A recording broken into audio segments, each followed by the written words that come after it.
So I grew up in Manhattan, and this is one of my favorite, most out of touch, Upper East Side, rich woman stories I have. And I have a lot of them because I grew up there. So this story is how my ID got taken away.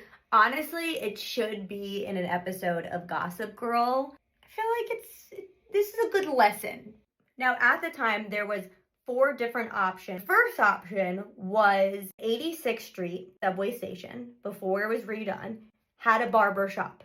In the barber shop, you can get one. That ID cost $36. So you can imagine that ID worked very, very well. Second option, there was this really hot guy that went to Hewitt that was making these IDs. Third option, there was a website. The fourth option, which is what I did, which in hindsight is actually like the sketchiest one of them all. You would meet a guy on St. Mark's Place, and already you were like weirded out by the situation. I hate to say it, but this is the Manhattan thing. You were weirded out by the situation because the guy you had to meet had a Staten Island area code. So that weekend, I decided I was gonna try my ID at this bar called Tonic. I wanted to go there. Why?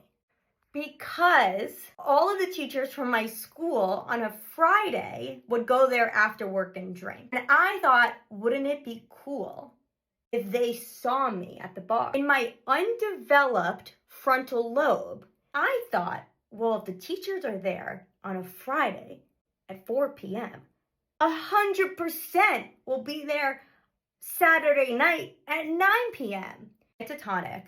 Now, what I am wearing is like so of the times. Knockoff Hervé Leger. Am I saying it right? I hand the bouncer my ID. He looks at it. This is fake. The confidence I had. No, it's not. He goes, yes, it is. I'm going to have to ask you to leave. I didn't want to leave without the ID. In that moment, I remembered this one time where my dad flipped a hostess $50 so I didn't have to wait for a table.